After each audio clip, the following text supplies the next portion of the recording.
네, 행복한 안식입니다.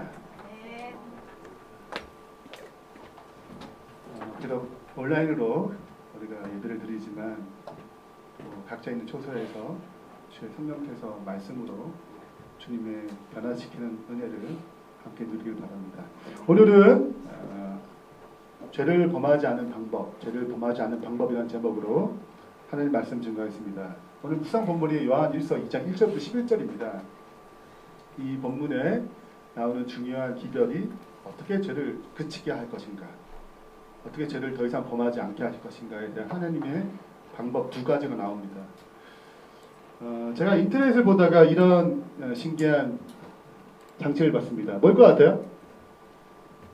이게 뭐라고 보여요? 시계. 이거는 뭘까요? 선풍기. 생각도 못했는데. 선풍기? 예. 네, 이게 프로펠러 같이 보이죠? 이게 왜 날아갈까요? 알람? 알람이 딱 움직이면 이게 날아갑니다. 자, 어떻게 멈출까요? 아니죠. 저거를 잡아가지고 집어넣어야 할 것입니다. 그렇죠. 괜찮죠. 잠에서 헤어나지 못하는 분들을 위해서 만들어진 발명품입니다. 요거는 밖에 달렸어요. 알람이 움직이면 막 움직입니다. 자, 이거를 붙잡아야 돼요. 붙잡아야지 됩니다. 그래서 잠에서 깰 수밖에 없는 상황을 만들어 놓은 거죠. 또 특히 남자들을 위해서 특별한 제품도 있는데, 이제 총 쏘는 거예요. 이렇게 해가지고 알람 움직이면 총을 3발 이상 맞춰야 이제 꺼집니다. 그래서 안 맞춰지면 계속 해야 돼. 계속. 네, 이런 게 있습니다. 제가 가장 잠을 깨울 수밖에 없는 물품이 제가 볼 때 두 가지가 있는데, 요거예요. 이게 뭐처럼 보일까요? 별거 아닌처럼 보이죠? 이거는 핸드폰과 연동이 돼가지고 1분 내에 안 일어나면 아무데 전화를 합니다. 거기 저장된 볼에 아무데 전화 걸어요. 그러니까 얼마나 당황스럽겠어요. 뭐 상사 전화 얼마나 당황스럽겠어요. 그러니까 일어날 수밖에 없는 거라, 상황이. 네, 이게 엄청난 물품이에요. 마지막 보여줄 것은 진짜 잠을 깰 수밖에 없습니다. 이거는 무조건 깨야 돼요. 거기다 지체할 수가 없어요. 이게 뭐냐? 돈을 집어넣으면 돈이, 알람이 시작하면 돈이 잘리기 시작해요. 네. 이게 높을수록 깰 수밖에, 5만원 넣으면 그냥 깨야 됩니다. 이거는 잘리기 때문에. 네. 그래서, 기가 막힌 아이디어가 많죠. 뭘 끝내기 위해서? 잠을 끝내기 위해서 마련한 여러 가지 아이디어입니다. 하나님께서도 우리의 삶 가운데 죄를 그치기 위해서, 더 이상 죄를 범하지 않게 하기 위해서 맞는 두 가지 방법이 있어요. 그래서 오늘 요한 1서 2장에 나온 내용입니다. 다 같이 본문을 좀 읽어보겠습니다. 자, 1절입니다. 나의 자녀들아, 내가 이것을 너희에게 쓰면 너희로 죄를 범하지 않게 하려 함이라. 만일 누가 죄를 범하여도 너 아버지 앞에서 우리에게 대언자가 있으니 곧 의로우신 예수 그리스도시라. 여기 첫 번째 방법이 나와요. 어떻게 죄를 범하지 않게 하시는가? 그분의 첫 번째 방법이 뭐예요? 누가 있어요, 우리에게? 대언자. 죄를 정결케 하신 분, 그 예수 그리스도가 있다고 얘기합니다. 그래서 2절에 보면 그분은 우리의 죄를 위한 화목 제물이니 우리만 위할 뿐 아니요, 온 세상 죄를 위해서 그 화목 제물이 되셨고 대언자가 되셨다. 첫 번째 방식은 무엇이냐? 죄를 그치는 방식이 뭐예요? 누가 있어요? 정결케 하시는, 죄의 사함을 허락하시는 예수님이 계시다. 이거 첫 번째 메시지입니다. 두 번째 메시지는 3절에 나오는데, 3절부터 6절까지 쭉 이어서 나옵니다. 우리가 그의 계명을 뭐하면? 지키면 이로써 우리가 그를 아는 줄 알 것이오라 얘기했어요. 이것이 하나님께 우리에게 죄를 그치는 두 가지 방법입니다. 첫 번째부터 좀 살펴보겠습니다. 이 장면은 무슨 장면 같아요? 자, 이 사람 누구처럼 보여요? 이 사람은 자, 어려운 걸 가져왔군요. 이건 니고데모와 예수님과의 대화입니다. 가끔씩 못 맞춰야 저도 기쁘죠. 자, 요한복음 3장의 내용의 배경의 그림입니다. 니고데모가 찾아왔어요. 시대의 소망에 보면 니고데모의 마음을 침례 요한의 기별도 회심시키지 못했다고 그랬습니다. 그만큼 니고데모는 신앙적으로 굉장히 건전한 신앙을 했어요. 성경도 열심히 받고 바리새인 중에 바리새인이고 구제도 굉장히 잘했습니다. 그래서 그는 자신은 완전한 죄 없는 성숙한 신앙이라고 생각했어요. 근데 워낙 예수님이랑 소문이 좋으니까 메시아라고 또 소문도 들리니까 이분이 진짜 만나서 진짜 메시아인지 아닌지 메시아에 대해서 같이 의논하고자 한밤중에 찾아왔어요. 그러면 그런 대화를 해야 될 거 아니에요. 근데 예수님이 보자마자 뭐라고 얘기했어요? 너 거듭나지 아니하면 하나님 나라를 못 가. 시작부터 굉장히 기분 나쁘지 않겠어요? 나는 신앙 굉장히 잘하는데 야 너 하나님 못 간다? 이렇게 얼마나 충격적이겠어요. 네, 그것도 젊은 사람이 자기한테 버릇없게 기분이 뭐 상한 거죠. 네, 그래서 이제 비꼬기 시작합니다. 그러면 뭐 엄마 뱃속에 또 한 번 태어나야 되냐? 뭐 이렇게 하면서 비꼬기 시작하다가 비로소 빛을 봐요. 자기 죄악을 깨닫게 됩니다. 생애빛에서는 이 장면을 이렇게 기록했어요. 니고데모는 어느 날 밤 자신의 생애는 완전하고 자신의 품성은 선하다고 생각하면서 예수님께 나왔다. 그는 일반 죄인처럼 와서 자신을 하나님 앞에 낮출 필요가 있다고 생각하지 않았다. 굉장히 괜찮은 그리스도인의 신앙이라고 생각했어요. 그래서 이어서 쭉 얘기가 나오면서 그리스도에게서 오는 빛이 우리 마음에 비치게 되면 우리가 순결하지 못하다는 것을 깨닫게 된다. 우리는 하나님과 원수가 되어 있고 생애의 모든 행동이 이기적이라는 것을 깨닫게 된다. 누가 깨닫게 된 거예요? 니고데모가 그 빛을 본 것입니다.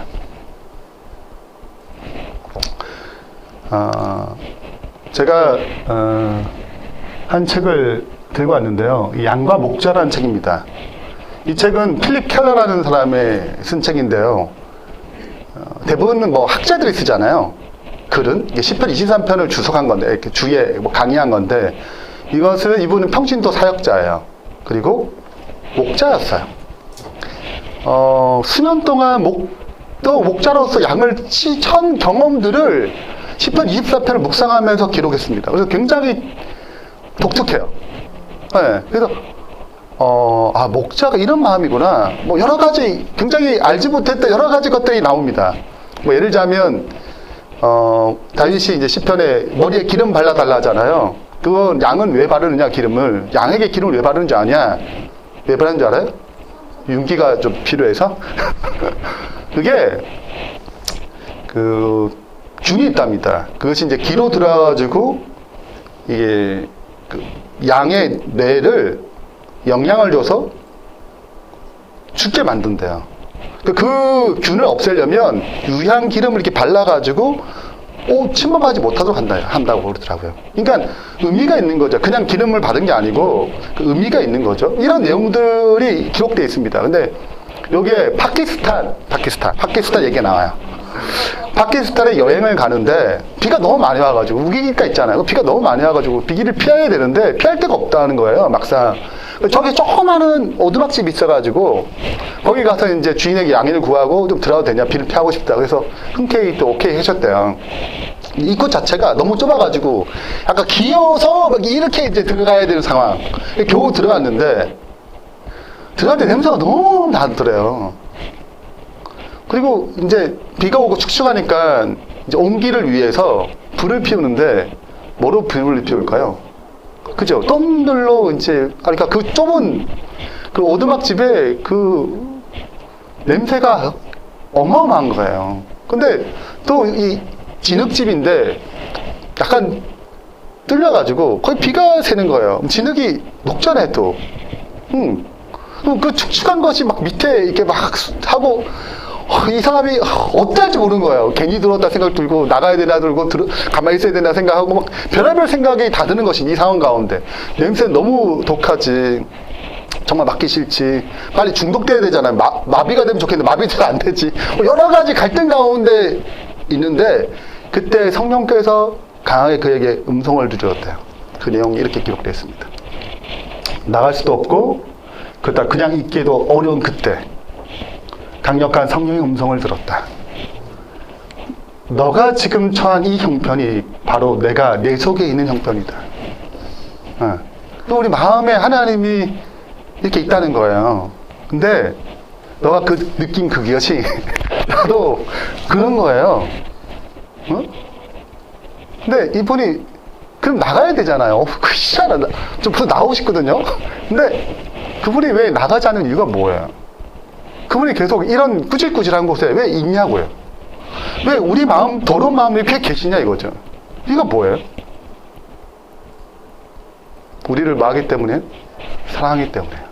그리고 우리를 마침내 변화시키고 싶기 때문입니다. 이것이 그분의 뜻이에요. 그래서 죄를 멈추는 첫 번째 단계는 그분으로부터 제3 은혜를 누리는 것입니다. 정결케 하는 거예요. 그분이 정결하시고 거룩하신 분이기 때문에 실은 우리 마음에 들어올 수 없어요. 그러니까 그 십자가의 은혜로 우리 마음에 그분을 받아들였을 때 여전히 이 더러운 마음을 그분은 정결케 하기 위해서 계시는 것입니다. 근데 이 제3의 은혜를 자칫 잘못 이해하는 경우가 생깁니다. 크게 두 가지 이유가 있는데 어떻게 이해하느냐. 첫 번째 문제는 죄 짓는 것을 가볍게 생각하는 것입니다. 나의 태어날 때부터 과거의 죄뿐만 아니라 나의 미래의 죄까지 십자가 다 용서하셨어요. 이미 내가 내일 지을지도 십자가 용서하셨나요? 용서하셨어요. 나의 전 모든 죄를 이미 용서하셨습니다. 이 기독교의 유일한 복음이죠. 기독교가 갖고 독특한 특성입니다. 근데 문제는 이런 생각이 드는 거죠. 나의 죄를 다 용서하셨으니까 내일 죄를 지어도 뭐 어차피 용서하셨으니까 또 용서 빌면 되지. 응? 그래서 뭐를 가볍게 생각해? 죄 짓는 것을 가볍게 생각하는 것입니다. 왜? 마음이 되니까. 용서하시면 되니까. 그리고 구원파 계열 같은 경우에는 한 번 구원받아 영원한 구원이기 때문에 어떻게 생각해? 좀 죄를 지어도 괜찮아. 어차피 내가 뭐 받았으니까, 구원받았으니까. 이 구원받았는데 뭐 죄 지으면 어찌? 좀 징계가 있어도 뭐 어때? 그래서 죄를 어떻게 생각합니까? 가볍게 여기는 것입니다. 그럼 이 죄, 작은 죄 하나 때문에 십자가에 돌아가셨는데 죄를 가볍게 생각하는 거예요. 서커스인데요. 서커스 같은 거 좀 보셨어요? 직접 가서 보시지 못했죠. 저도 TV로만. 그럼 이 사람들이 되게 대범한 행동을 해요. 막 점프를 하고, 막 공지 빙빙 날려가지고, 이렇게 타임 맞춰 손 잡고, 막 그런 거 하잖아요. 그리고 아슬아슬하는 그 줄을 막 타고, 뭐 위에 뭐 몇 명 세우고, 막 이렇게 걷잖아요. 근데 어떻게 이렇게 대범하게 할까요? 이렇게 손 놓치면 어떻게 돼? 죽어요? 아니에요. 밑에 뭐가 있는 거예요? 안전망이 있는 거예요. 아니, 줄을 매달던 거예요. 그래서 떨어져도 뭐 하는 것입니까? 자기 생명을 보존받을 수 있는 거예요. 그러면 이분들이 이걸 묘기를 할 때 밑에 안전망이 있으니까 막 떨어져도 되겠네? 왜 이렇게 막 떨어지는 거예요? 아니죠. 이것은 내가 혹 뭐 할 때 실수하면 안정장치지, 내 목적은 이 묘기를 뭐 하는 거예요? 대담하게 이루는 것입니다. 그게 목적이에요. 혹 실수하면 어떻게 떨어져요. 근데 떨어지기 위해서 만든 망이 아니고 다시 묘기를 잘하기 위해서 만든 망이에요. 우리에게 죄사함을 주신 목적은 하나님의 율법을, 하나님의 뜻을, 그 사랑을 온전히 성취하기 위해서 주어진 죄사함이지 계속 죄를 지으라고 주어지는 죄사함이 아닌 것입니다. 근데 자칫 착각하는 것입니다. 왜? 내 죄를 다 용서하셨으니까 죄를 가볍게 여기는 거예요. 그분의 죄사함의 은혜는 그런 목적을 주시지 않았습니다. 그래서 안전망이 놀라운 묘기를 더 잘할 수 있는 것도록 대담함을 주는 것처럼 예수님을 통한 제3 역시 말씀을 더 잘 순종할 수 있도록 대담함을 주기 위해서입니다. 이것이 제3의 목적이에요. 또 잘못하는 두 번째 문제가 뭐냐면 잘 나가지 못하는 거예요. 나 같은 죄인을 과연 받아주실까? 난 죄를 너무 많이 지어져가지고 과연 하나님 날 받아주실까? 나 같은 사람은? 그 용서를 정말 나 같은 사람을 용서해 주실까? 용서의 은혜, 죄사함 은혜를 잘 믿지 못하는 것입니다. 하나님이 좀 무서워요. 또 한편으로는 맨날 나 조사하는 것 같고 죄 짓는 안 짓는 뭐 하는 것 같고 뭐 천사들이 옆에서 뭐 다 적는다 하고 이런 소리만 자꾸 듣다 보니까 그것이 나의 죄를 완전하게 용서하기 위한 방식으로 이해하는 게 아니라 두려움으로 이해하는 것입니다. 그래서 하나님을 오해를 해서 용서를 구하지 못하는 거예요. 탕자도 아버지를 잘 몰라서 올 때 고민 많이 했어요. 과연 아버지가 날 받아줄까? 근데 가는 게 차라리 여기보다 낫다고 생각해서 가는 거예요. 최소한 종으로도 받았으면 좋겠다. 이렇게 생각해서 가는 것입니다. 근데 아버지는 뭘 준비하고 계셨어요? 그의 문제를 다 덮고 남을 풍성한 잔치를 준비하셨습니다. 이것이 그분의 마음이에요. 생애의 빛 54페이지에 이렇게 기록하고 있습니다. 예수께서는 그대가 죄 많고 속죄가 없고 궁핍한 현실 그대로 당신께 나오기를 짜증나신다 이렇게 기록됐어요. 약간 부담스럽다 이렇게 기록돼 있어요. 뭐 하신대? 좋아하신대요. 탕자의 아버지가 그렇게 받아들인 것을 좋아하시는 거예요. 그 있는 그대로. 그대는 어리석고 연약한 상태 그대로 나와서 죄를 슬퍼하는 마음으로 그분의 발 앞에 엎드릴 수 있다. 그분께서는 당신의 사랑의 발로 그대를 두르시고 그대의 상처를 고쳐주신 일을 뭐로 생각하셔요? 영광으로 생각하신다. 그러니까 우리는 담담을 가지고 죄사함 얻기 위해서 그분의 보좌 앞에 나가야 하는 것입니다. 그분께서는 그대를 정결하게 해주기를 원하신다. 이것이 우리에게 죄사함을 주신 하나님의 은혜고 우리의 죄사함 은혜를 잘못 이해할 때 나타나는 문제들이에요.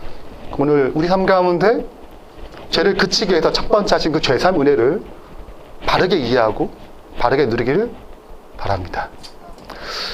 두 번째는 이제 쓰는 이유. 두 번째, 죄사함. 죄를 그치게 해서 죄사함이 필요해. 죄사함을 누려야 해. 정결케 돼야지. 그 정결한 것으로 끝나가나 자기 용서받으면 돼. 죄번 것도 용서받으면 돼. 이게 끝난 게 아니고 그의 계명을 뭐하도록? 지키도록 역사하신다는 것입니다. 자, 그를 지키면 이로써 우리가 그를 아는데 안 돼요? 아는 줄 안 돼요. 다른 말로 하자면 그분을 아는 사람은 뭐 하게 되어 있다고요? 계명을 지키도록 되어 있다는 거예요. 당신 진짜 그분을 알아? 그러면 그 계명을 지키게 되는 것입니다. 누군지 그의 말씀을 지키는 자는 하나님의 사랑이 참으로 그 속에 온전하게 되었나니. 그러니까 사랑이 온전하게 되면 뭐 하게 되어 있다고요? 말씀을 지키게 되어 있다고요. 그분 사랑을 알면 알수록 뭐 하게 되어 있어요? 사랑을 순종하도록, 말씀을 순종하도록, 계명을 지키도록 되어 있다는 것입니다. 이로써 우리가 그 안에 있는 줄 아노라. 실은 요한일서는 학자들 간의 견해가 좀 복잡합니다. 왜냐하면 구조가 굉장히 복잡해져요. 이게 구조를 만들기가 너무 어렵습니다. 왜냐하면 너무 같은 말 반복하고 그게 그거 같고 저기 보면 그 말이 그거 같은데 또 다른 말 같은데 거기서 거기 같고 이런 느낌이 1장부터 5장에 쭉 돼요. 그 학자들만의 견해가 이제 이거 어떻게 잘라야 되느냐 견해가 되게 많아요. 줄거리가 있는데 너무 이제 반복성이 많고 중요한 단어가 다른 의미로 반복되면서 계속 사용되는 것입니다. 그 대표적인 단어들을 찾아보면 이와 같습니다. 1장에 사귀기 위해서 알라, 빛, 첫 번째 하나님 빛이다. 빛 가운데 거야 한다. 뭐 이렇게 얘기 나와요. 그리고 또 사랑 얘기 나옵니다. 줄이 가장 사랑이 많은 장이 요한일서입니다. 성경 전체에 있어서. 그 다음에 죄사함 얘기해요. 그 계명도 지키래. 뭐 생명이 그 안에 있고 생명을 영생 얻으려면 뭐 이렇게 얘기를 해요. 이 모든 것을 주실 수 있는 분은 예수님이다. 예수님께서 오셨다. 이 얘기를 다양한 방식으로 복잡하게 어떻게 보게 되면 했던 말 또 한 것 같고 계속 반복돼요. 그만큼 중요하다는 거죠. 이것들을 이제 스토리로 정리를 해보면 다음과 같습니다. 우리가 이미 이제 제자훈련 2단계 사과를 하면 창조의 목적? 네, 공부하죠. 자, 그 내용을 이제 요한일서의 언어에 좀 맞춰서 좀 정리를 했습니다. 보세요. 사랑의 삼위 하나님이 계셨습니다. 영원 전부터 계셨어요. 네. 이분들은 서로 깊은 사랑 관계에 들어갑니다. 이 사귀라는 단어가 코이노니아인데 그건 친밀한 관계, 사랑 관계를 가리키는 언어입니다. 친밀한 관계 가운데 계셨어요. 세 분은 서로가 깊이 아셨습니다. 그 사랑의 관계, 사랑의 사귐의 관계를 성경은 뭐라 그러는가? 영광이라고 합니다. 그분의 선한 형상, 영광이라고 해요. 이걸 빛으로 표현하죠.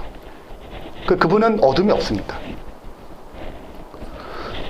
자, 근데 이 사랑의 하나님께서 이 사랑 가운데 완벽한 빛 가운데 사시기 때문에 그분은 부조가 없는 완벽한 행복을 누리세요. 굳이 우리를 창조하지 않아도 충분히 행복하신 분이세요. 근데 뭘 계획하신 거예요? 뭘 계획하셨어요? 창조를 계획하실 이유가 뭐예요? 그렇죠. 그분이 누리는 이 행복과 이 사랑을, 이 사귐을 그분만 누릴 수 없었어요. 왜? 그분 진짜 사랑이시니까. 진짜 사랑이니까 우리가 뭐 할 줄 알아도, 범죄할 줄 알아도, 누스베리 반영할 줄 알아도 뭘 결정하신 거예요? 이 행복을 누리기 위해서 그 모든 사람들이 이 행복을 함께 누리기를 원해서 뭘 결정하신 거예요? 창조를 계획하셨습니다.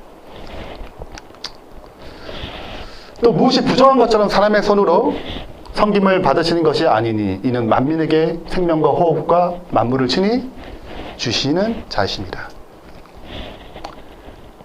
그래서 하나님께서는 그분이 누리는 행복을, 이 사귐을, 이 사랑을 피조물도 누리게 하기 위해서 창조하셨어요.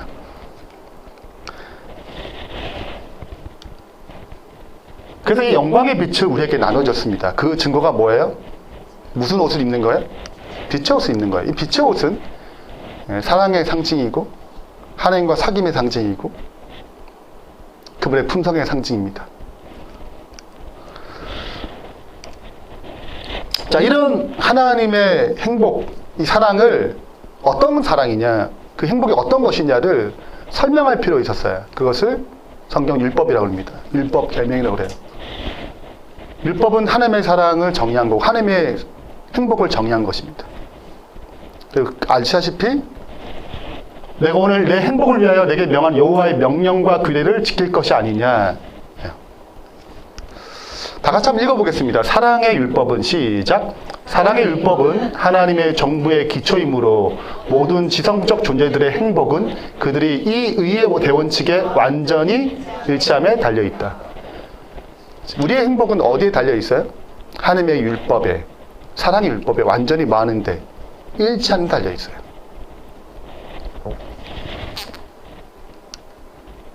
자, 그래서 이 율법을 크게 정의할 때 두 가지 나눕니다. 누굴 사랑하고 하나님을 사랑하고 또 누굴 사랑하는 거예요? 이웃을 사랑하는 것입니다. 자, 어떻게 사랑해야 돼요? 어떻게 사랑해야 돼요? 그쵸. 내 마음을 다하여, 목숨을 다하여, 뜻을 다하여 사랑하래요. 뭐가 없어요? 마음도 다하고 목숨도 다하고 뜻을 다해서 사랑하니까 뭐가 없는 거예요? 내가 없는 거예요. 그 자아 희생적 사랑이라고 그래요. 제가 종종 이런 얘기할 때 부담을 느끼시는 분들이 있어요. 아, 하나님 나한테 너무 지나친 요구를 하는 것 같다. 목숨도 다하고 뜻도 다하고 마음도 다하고 다 뺏기면 난 뭐가 남냐? 너무 지나친 게 아니냐? 좀 적당히 좀 남겨두면 안 되냐? 뭐 이런 얘기. 그래서 제가 종종 이 얘기를 합니다. 선생님의 아내분이 하루는 여보 나 당신 사랑해 99%만 사랑해 1%는 자꾸 옆집 남자가 눈에 걸려 행복하시냐 99%나 감사합니다 대박 이렇게 하실 거냐고 뭐가 자꾸 걸리는 거예요 1%가 걸리는 거지 그 1%를 자꾸 다른 사람의 눈에 주면 어떻게 그 사랑이 되겠어요? 사랑은 진짜 사랑은 99% 원하지 않아요 모든 걸 원해요. 그게 진짜 사랑이지. 네, 내가 연애하는 사람이 자꾸 2% 다른 여자에게 자꾸 마음이 가, 다른 남자에게 마음이 가면 좋겠어요? 누가 좋아하겠냐고요. 뭘 원하지? 말이라도. 내 마음과 그러니까 목숨을 다하여 자기밖에 없어. 그런 거죠. 하나님 또 우리에게 뭘 요구하는 거예요? 그냥 사랑을 요구하는 거예요. 진짜 사랑. 더 큰 사랑을 요구하는 게 아니라 진짜 사랑을 요구할 뿐이에요. 진짜 사랑을. 근데 그분의 사랑은 희생적입니다. 이것을 살 때 창조의 목적, 행복이 이루어져요. 자, 이걸 다시 한번 정리하자면 이러한 계명, 이러한 사랑의 율법에 순종하게 되면 뭐가 이루어지는 거예요? 진짜 사랑이 이루어지는 거예요. 이러한 진짜 사랑을 지금 누리는 상태를 뭐라고 그러냐면 성경에서 의라고 그럽니다. 이걸 의라고 그래요. 네. 이걸 법적으로 칭의라고 그러고 이런 사람을 뭐라 불러요? 의인이라고 그래요. 이런 사람은 진짜 사랑을 하기 때문에 하나님이 누리는 이런 진짜 행복을 누리고 있어요. 그러니까 이런 사람은 빨리 돌아가셔야 될까요? 오래오래 사셔야 될까요? 그래요. 빨리 돌아가면 행복이 빨리 끝나잖아. 그러니까 이런 사람들에게 이 행복과 기쁨이 영원토록 지속될 수 있도록 뭘 주어주는 거예요? 영생을 주어주는 것입니다. 이것이 요한일서의 논리예요. 네, 이런 내용들이 계속 반복되어 설명하는 것입니다. 이런 삶을 빛 가운데 가는 삶이라고 그래요. 네. 자, 그러나 이 반대, 자유의지가 있기 때문에 이 반대의 삶을 선택하도록 하셨어요. 그것이 뭐예요? 이것을 불순종하는 것입니다. 불순종은 그 뭐예요? 이 사랑을 이런 진짜 사랑을 거절한다는 거잖아요? 그럼 무슨 사랑이 돼요? 변질된 사랑이 되는 거예요. 자기 중심적인 사랑이 되는 거죠. 이것을 뭐라 그럽니까? 성경에서는 죄라고 합니다. 사랑이 깨진 상태예요. 이미 변질된 상태, 자기 중심적인 사랑, 이건 변질된 사랑이에요. 이것을 성경이 죄라고 합니다. 이것을 법적 언어로 정죄라고 그러고, 이런 사람을 죄인이라고 그래요. 죄인의 삶은 변질된 사랑으로 이미 꼴져졌기 때문에 착각해요. 이것이 진짜 사랑인 줄 알고. 그래서 이런 변질된 사랑에는 진짜 만족감이 없습니다. 그래서 게임을 사랑해 공허감이 남습니다. 진짜 사랑을 유지할 수 없어요. 여러 가지를 내가 좋아한다 하더라도 거기는 진짜 사랑이 아니기 때문에 그 결과가 하나님이 채울 수 없는 허무함으로 끝을 맺습니다. 자, 이 죄인의 삶이 불행한 삶이기 때문에 이 불행을 끝내는 방식으로 하나님께서는 죄인에게 뭘 허락하세요? 죄의 삭은 사망이에요.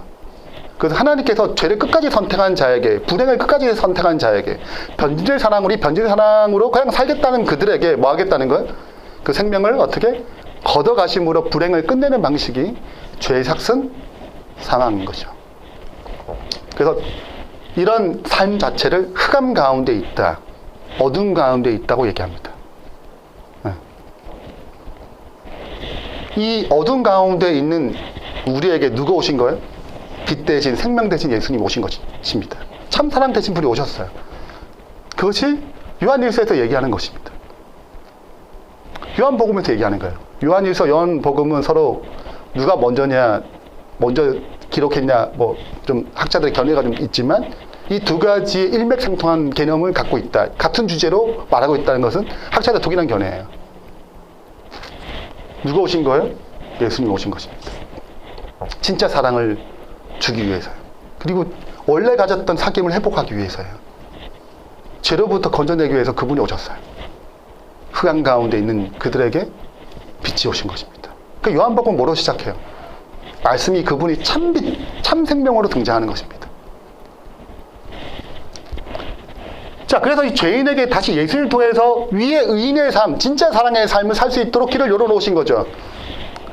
그래서 그분을 통해서 뭐가 회복됩니까? 다시 삼위 하나님의 관계가 회복돼요. 그분을 사귈 수 있게 됐습니다. 그분과 영광 가운데 거할 수 있었어요.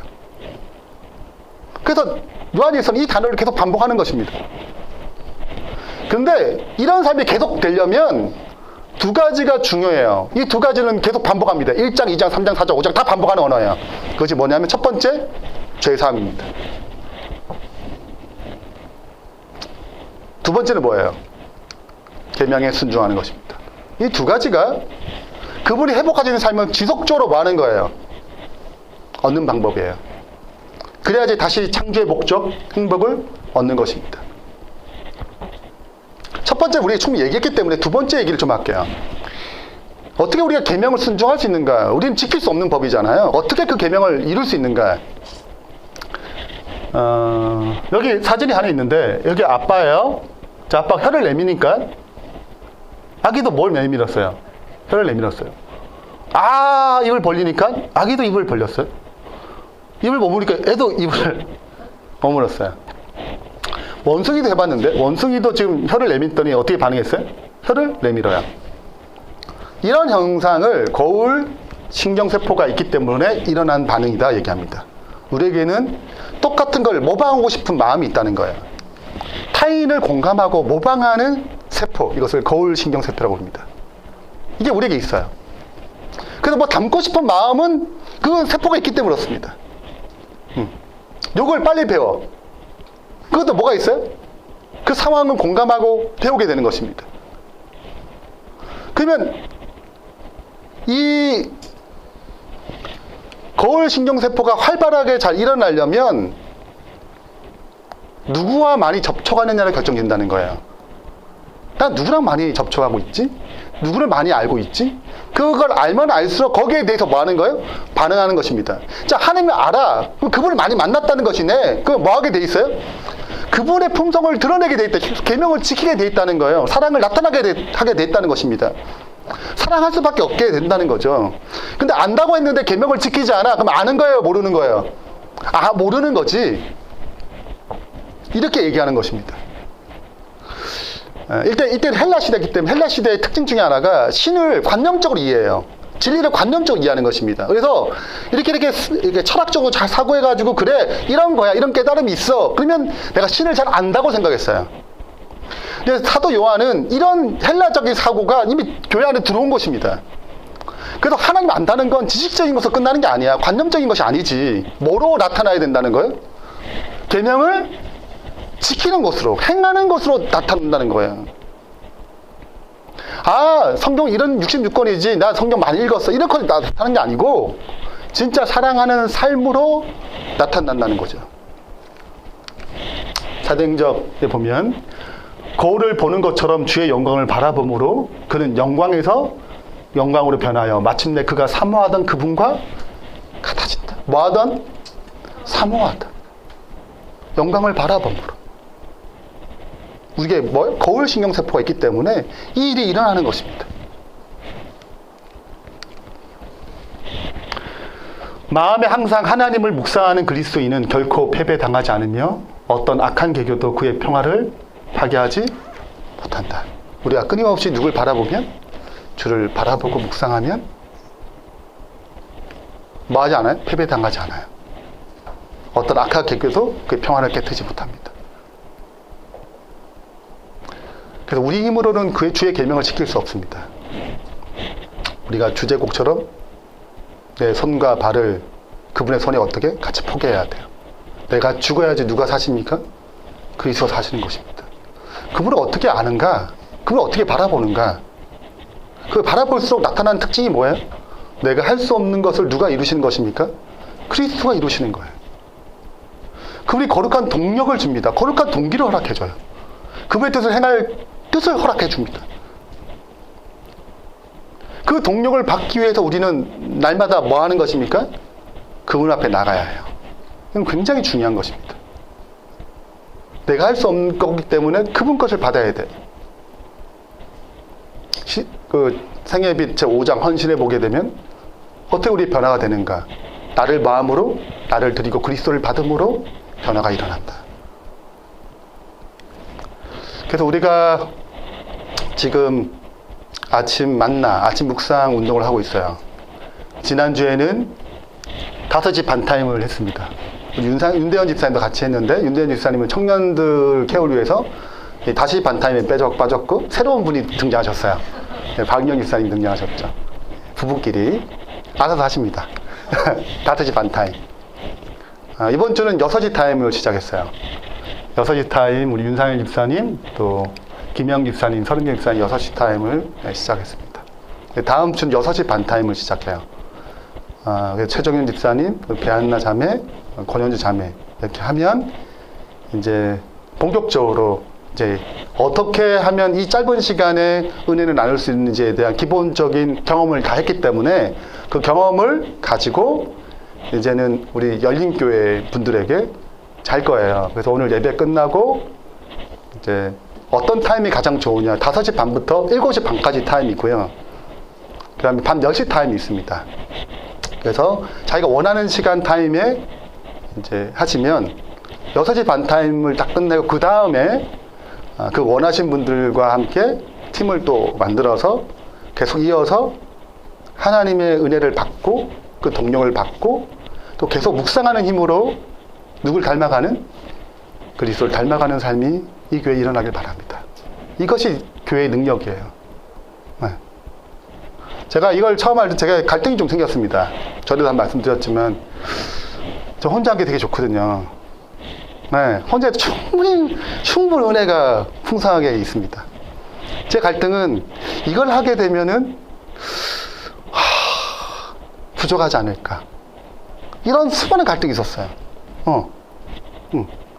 근데 이제 청년들의 상황을 들어보고, 전 세워줘야 되는데, 뭘 만들어야 되는데, 나 좋다고 이걸 그만둬야 되는 게 갈등이, 이게 시작하게 되면 이거는 제자 훈련을 한 6개월, 7개월 견디면 어떻게 끝났잖아요.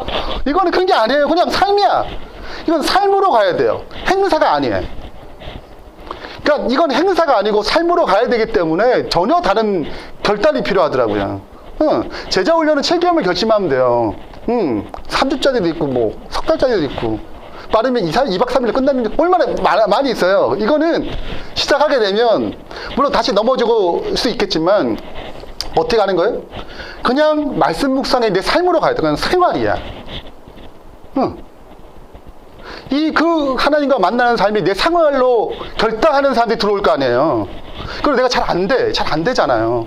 그래서 나도 세움받고 싶어 해서 들어오는 거예요.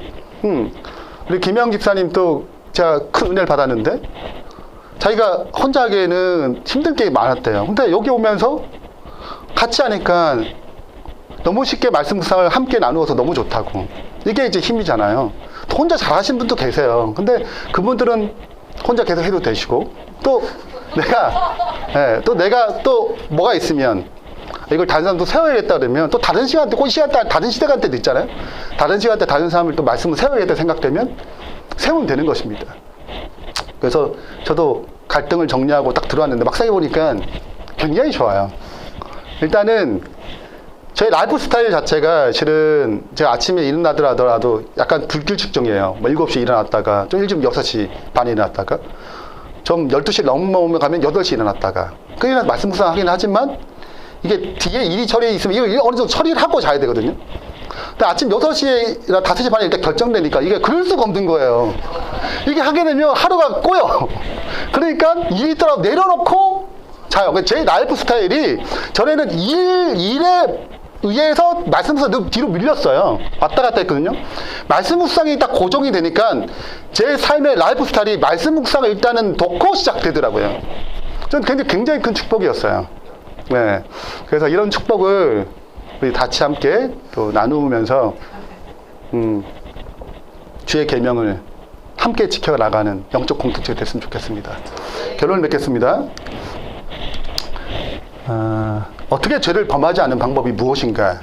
죄를 어떻게 끝낼 것인가? 하나님 2가지 방법을 설명합니다. 첫 번째는 죄를 지을 때마다 회개하고 제사를 받으면 돼. 다시 일어나면 되지. 그건 계속 죄를 짓기 위해서가 아니고 죄를 뭐하기 위해서? 그만두기 위해서예요. 두 번째는 예수님을 항상 마음으로 바라봄으로 계명을 지키는 것입니다. 내 힘은 할 수 없어요. 그분에 의해서 계명은 지켜지는 것입니다. 그래서 우리가 말씀과 기도로 예수님을 바라보는 연습이 필요해요.